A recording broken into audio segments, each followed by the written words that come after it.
Well, I think the one thing that discipline definitely does help you with is it helps you get things done.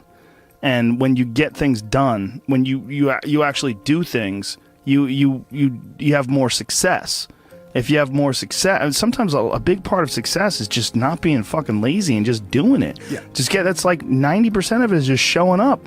Get there and start working. Like, you're not going to feel perfect every day. If I only worked out when I felt good, I'd be a fat fuck. Because there's a lot of days I don't want to do it. It's pretty much the same with everybody that actually gets good at something. There's got to be those days you push through. And they're probably going to be more numerous than the days you don't. And so the benefit of discipline in my eyes has always been that through discipline, I get things done. Yeah. I always say that I'm like the most lazy, disciplined person I know because I don't want to do it. Yeah. But I always do. One of the big problems is sitting down and doing the work. Mm-hmm. And you got to, and Pressfield talks about that in the most concise and beautiful way, and he labels it like an enemy. He calls it resistance. Mm-hmm. And that you have to sit down, you have to overcome resistance, and that the pro goes to work. And it doesn't matter if you're sick, doesn't matter if you have kids, it doesn't matter what, you're a pro and you go to work, and that just, it puts it in your head that this is what I do. This is what, and you have pride in that. And then when you are in front of that keyboard and you look down at the count, it says, I got 1,000 words today. I put 1,000 words in. You're doing the work. Yeah. And out of that work, gems blossom. Yeah. Little things, but you might have a day where you just write nothing but dog shit. So what? Show up again tomorrow. And tomorrow out of that dog shit, a flower will emerge. You never know. And that's the only way to develop real, to really develop your potential 100% in anything, whether it's as an author or even as a martial artist. There's a lot of creativity in martial arts. To be a great striker, you have to be creative because you have to develop patterns or execute patterns that aren't going to be perceived. This idea that life is hard, something you're supposed to shield from them, it's so silly. And, I've had this conversation with my friends because everybody that I know that's interesting had a fucked up life. But now we have kids, and the last thing we want is our kids to have a fucked up life. So we put our kids in these good schools, we live in these nice neighborhoods, everybody eats healthy, and there's no fucking domestic violence, and everybody seems, it's so different than all of our lives. And we were talking about it. Me and Brian Callen were actually talking about it. Look, we all had fucked up childhoods, and everybody we know had fucked up childhoods. And they're all interesting, but I don't want my kids to be boring, but I also want them to be safe. So it's like, how do you approach that? I mean, I think you get involved. This is what I've chosen to do, is get my kids involved in martial arts and give them the opportunity to pursue difficult things, and understanding that through pursuing these difficult things, like in accomplishing stuff, like you learn something about yourself. You learn that you have this ability inside of you to overcome. Get obsessed with life improvement. Find things that you enjoy doing that are difficult. Do them and get better at them. It seems so simplistic. It seems like a ridiculous, idealistic point of view, but it's effective. Well, you need some amount of pride and some amount of ego to get good at things in the first place, because it's such a counterintuitive notion, because you have to have a belief in yourself. You have to be able, like when you start out at jiu-jitsu, you're a white belt. Like, I remember being a white belt and being like, oh my God, I am fucking never going to get good at this. I'm going to suck forever. But to look at people who are better than you and know they had to have sucked at one point in time. Okay, there's somewhere along the end of this tunnel, there's got to be a light. I just got to keep going. Yeah. And that takes ego, and right? Ego, yeah, I was going to say, I mean, ego drives you to be successful, me to be successful. Ego is what's driving you. The problem is when you let ego go too far. Yeah. And everything takes balance. There's a dichotomy in everything. Every part of you has a dichotomy. You can get so into the physical aspects of things that you end up like doing a bunch of steroids and going crazy and ruining your health. Right? Yeah. That's not good. Right. The other end of the spectrum, you can sit around and play video games and turn into a... Bodybuilding is a great example of that, because when you start lifting weights, you're like, God, I'd like to be stronger. And you start getting a little bit bigger. You're like, oh, look at that. I got a muscle. Woo, this is cool. And then you keep going, and then you keep going. But some guys get so fucking crazy, they won't stop until they have 22-inch arms. And they want to have thighs that are so big, they have to walk like they've got a barrel in between their legs. And, you know, and they just can't help it. They just take it to some completely unhealthy place. Yeah, that's rough. Yeah, well, it's just the nature of trying to get good at something. You got to recognize what's good and what is just fucking insane. For some people especially, they're just experiencing way too much pressure. And that pressure, a lot of times, it's just an imbalance in perspective. And some of it's, like, I was talking to this mom once. Her daughter does gymnastics with my daughter, and we were talking about kids killing themselves where she used to live. She used to live in one of the really wealthy tech areas outside of San Francisco, and a bunch of kids that went to school with her daughter that were like 15, 16 were jumping off bridges and shit. Like, it was like an epidemic. And they were trying to figure out what the fuck is going on, and they're literally calling it affluenza. That these affluent kids and their families are literally worth $1 billion. You know, I mean, everybody's super rich, and they're having this insane pressure, like before high school and in high school, to be in Ivy League schools and to get 4.0s and all, and they're not having any fun, and they're not experiencing life, and they don't have any hope, and their parents are all on fucking pills, and they're just killing themselves. For some people out there that aren't feeling good, man, if you just fucking struggled more, you get over that struggle, you feel better. It sounds so simplistic, but I swear by it. I've felt shitty myself, and then forced myself to work out, and after I get out of there, I'm like, whoa! 100%. Fucking it's 100% great. guarantee. It's hard for people to break momentum, too. Momentum that's good momentum, or momentum that's bad momentum. When I get on a good groove or working out all the time, I feel it. Like, after I'm done working out, I'm like, yeah, I can't wait to get in there again. I can't wait to work out again. That's the good momentum. But then there's that bad momentum, like you get injured or something like that, and you can't do anything for a couple of weeks, and then to try to get that kickstart that motor up again, it's hard to get momentum. There's a lot of people that are eating shit food, and then by the end of the day, your body's in a crisis. Yep. Your body's just processing all this bullshit. And if you're eating a big, bullshit lunch filled with nonsense, like, your body's got to process all that stuff. And so at the end of the day, yeah, you're going to lose your willpower. So, like, when 5 o'clock, 6 o'clock rolls around, you're going to be tired. But if you have a healthy lunch, and, you know, you're properly fueled, and then you also have positive people in your life, everyone's motivated, by the end of the day, you're going to feel good. Whatever the fuck your thing is, just go and do it. Just force yourself to do it. And if you feel like shit because you ate lunch, then your lunch was, you know, filled with bullshit, well then, hey dummy, don't eat shitty lunch tomorrow. Tomorrow try a nice salad. Yeah. You know, try a salad with some salmon and see how you feel then. You're like, hey, I feel way better today at 6 o'clock. Duh. Yeah. Now your decision making will be better. Like, people don't understand how significant it is. Like, all these little decisions, those are like that's the path for the rest of your existence on Earth. And if you decide to go to fucking Cheetos chocolate chip cookie route, you're just making a shit path. You're carving your fucking path through broken rocks and glass, and it's not the way to go. You know what else doesn't exist in a day-to-day life? A place where it's okay to be a man. It's actually okay to be a man. It's okay to have man thoughts. Like, everybody is so toned down and neutered.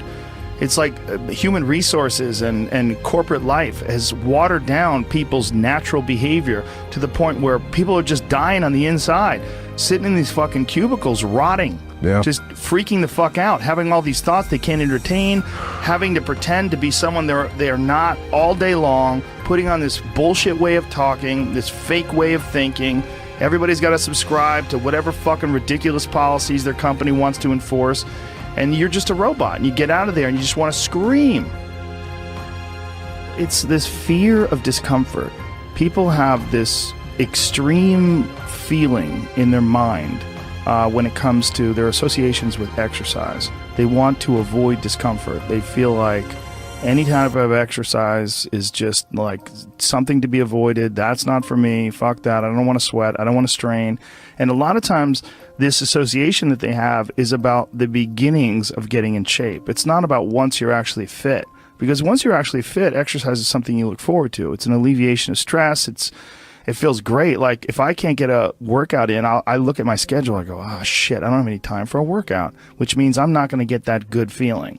And so instead of looking at it like, oh, I've got to go grunt and sweat, I'm thinking I'm not going to feel good. I'm not going to feel relaxed. I'm not going to feel carefree. And I'm not going to feel even appreciative. Like my appreciation of things, and it gets enhanced greatly after exercise. I just feel better. I feel like I can take things in for what they are rather than, you know, whatever sensory data that I'm getting from any event is just one more distraction that gets in my way. And you know, that's a lot of times how I look at things if I'm overstressed or if I'm working too much. Like our bodies, for whatever reason, most people, their associations are to avoid anything that's uncomfortable. But it's so illogical, because when you look at comfort and you look at success and progress and the feelings of accomplishment and of getting past certain hurdles in terms of like how you feel about life, a lot of those are connected to discomfort. Like discomfort is your friend.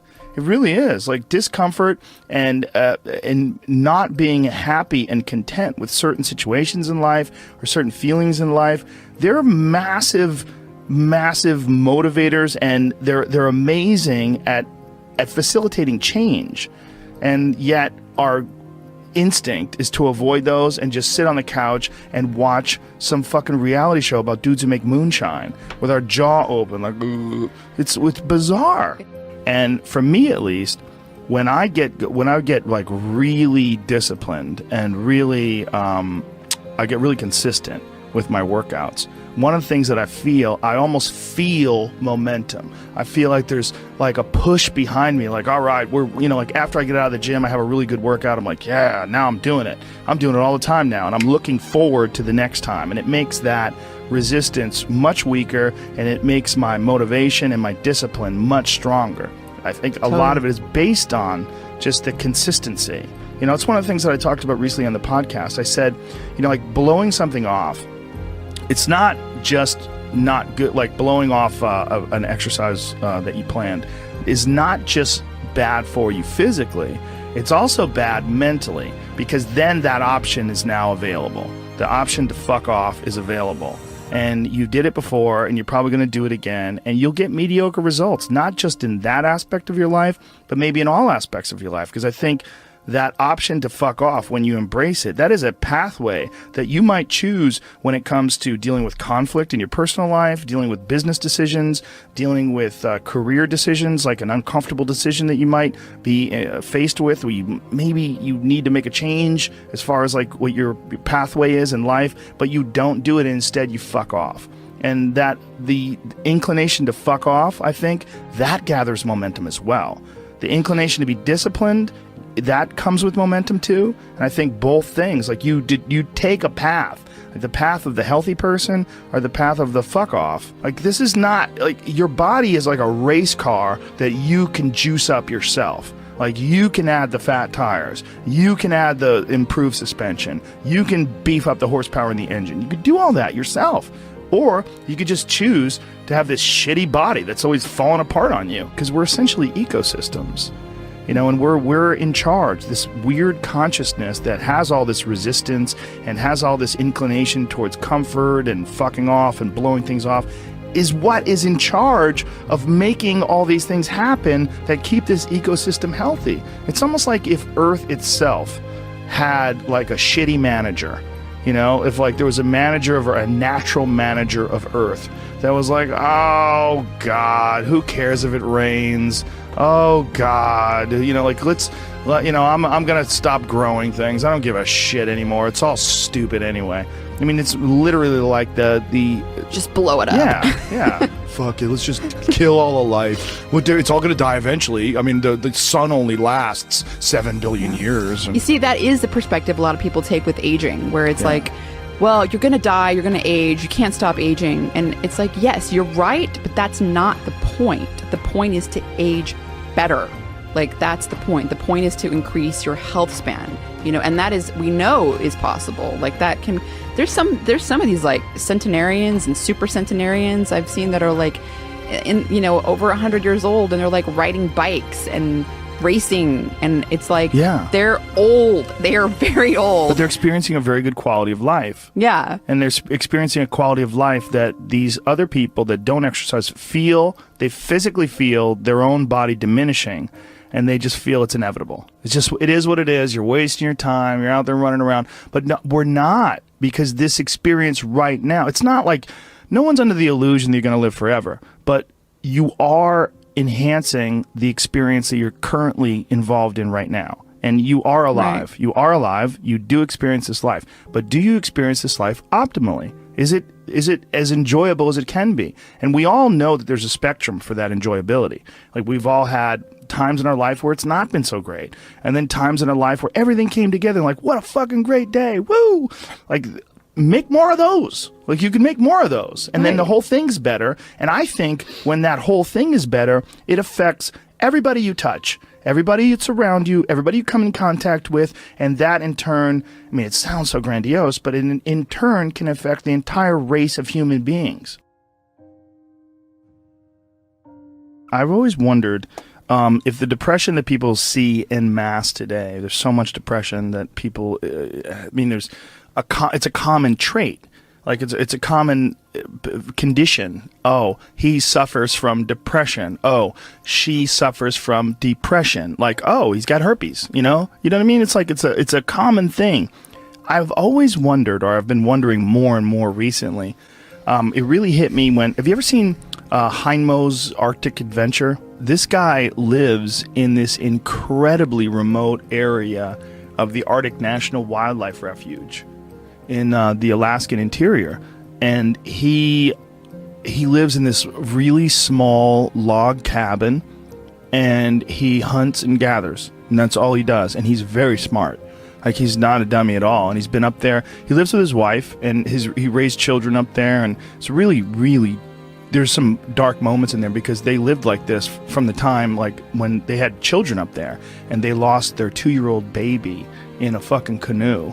Like, they tipped over in a canoe and lost their kid. And it's like, it's really intense when they revisit the site and leave flowers. And it was like 30 years ago, and they had several children since then, but this moment is still like this intense moment of loss for them when they lost their baby. But this fucking guy is very happy and very, very smart and very connected and very articulate. And he firmly believes that human beings, when we evolved and developed and were hunter-gatherers, that there's a set of rewards. There's reward systems that are set up inside the human body, inside the very being that we embody, that don't get met in today's society. And that's one of the things that's causing depression. One of the things that's causing this funk that people are in is that we're living our lives, many of us at least, in these very unfulfilling ways, where you're going to this office with artificial light and you're doing something you don't want to do all day long, and then you get home and you're tired. And on top of that, you're eating shit.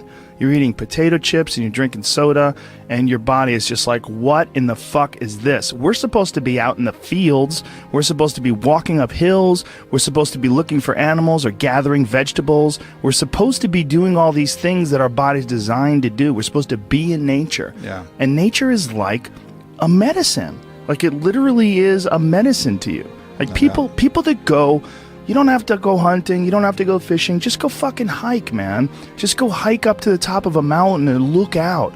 You know, there's a reward that you get from that is intensely, like, soul-filling. There's, like, something about, like, when I was in Colorado, and there was this area of Boulder where you drive up one of these roads, and there was this area where you could park. And it was this incredible view, man. And these people just park and just go out there and just look. But you get there and you park and you go, fuck. Because you would see, you're literally seeing the Continental Divide. These snow-capped mountains in July. Yeah. In July, it's covered with snow. Because those mountains don't give a fuck. Perspective. Oh. You know, just this whole new perspective on it. And I think nature, the ease of suffering is always in presentness. You know, when you're in presentness, truly locked in presentness, there is no suffering. There can be pain, but no suffering. Suffering is something created by our own minds. And I think nature is one of the great ways to do this, because humans, we take cues from our environment. And nature, as I was saying earlier, is always in the present. You know, there's this natural presentness of all the animals, everything around you. Whereas if you get around a bunch of people watching Housewives and stressed about this and popping pills, you're going to take on that energy too, and you're going to lose your presentness because of your surroundings. So it's like this ultimate regrounding tool where we get back to present moment again. Yeah. You know, and that's such a fucking key element to human happiness. And I think the other key element is having something we're fighting for, you know, having a mission. I think we're all forces, and that force needs to have an effect, needs to have a reason that it's moving in a certain direction. And I think with all of our needs and all of our needs met, you know, where we don't have to hunt for food, we don't have to acquire everything, everything's relatively easy and it's all about advancement and all this, we've lost a lot of the basic mission, which was the mission to survive and procreate, you know, so, and we haven't replaced it with any other universal mission, which is, I think, one of the big allures of these things like wars and these things like creating an enemy. Well, at least then you have a mission. And when you have a mission, human beings are happy. You know, like Bertrand Russell talked about, he did a book, Conquest of Happiness, and he had his own fucked up attributes. Every time I bring him up, people talk about his fucked upness. He was into phrenology, and he might have been a racist, whatever, but he was a good philosopher. Smoked constantly. Yeah. But anyways, he talked about the happiest person he knew. The happiest person he could find was a groundskeeper on a manor who every day woke up and was at war with the rabbits of the grounds. He just declared that the rabbits were the fucking enemy, and he would go out with his gun and he would hunt as many as possible, and he'd go morning till night, and he would kill as many rabbits as he could, because it was the rabbits were the ones eating the hedges and the flowers and whatever. So he basically made the rabbits his enemy and struck out every single day to kill as many rabbits as possible. And that dude, according to Bertrand Russell, was happy as fuck. He had a task. He had a task. He had a purpose. You know, he had a mission. My mission is to destroy the rabbits. I used to have a dog like that. Yeah? I had the happiest dog ever. His name was Frank Sinatra. And he was a pit bull that all he lived for was killing lizards.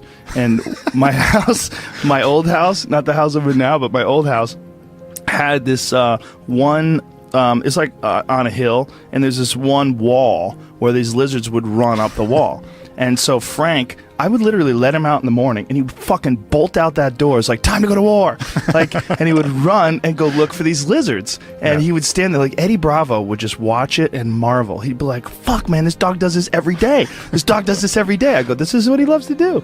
And he would go there, and he would have his paws on the wall. And he would, and he would go crazy, and he would jump up and try to grab a lizard, and occasionally he would get one. And he'd be like, fuck yeah. And he would get one, and he would go looking for another one. He would go, and he was a pretty big yard. So he would go wandering around the yard looking for anything else that fucked up, anything else that was slipping. There was constantly, unfortunately, twice I had to take him to the hospital because he got bit by rattlesnakes. Because rattlesnakes were slipping too, apparently.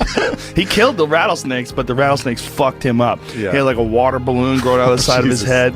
Both of my dogs. By the way, that's a real problem if you don't have the money to pay for the serum.